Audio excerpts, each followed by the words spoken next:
So, just got the Vevor tubing bender in the mail. Came in this crate. I don't see any instructions.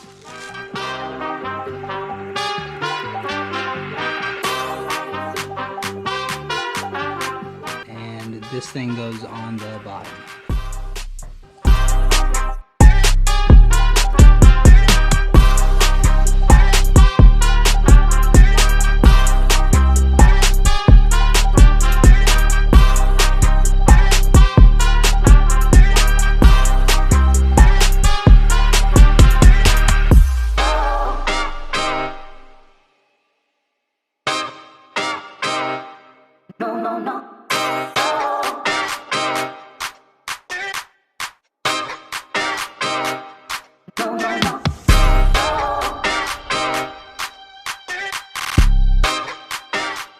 I haven't quite decided where I want to put this thing, but I do want to show you guys at least a test bend on it, see if it's worth it.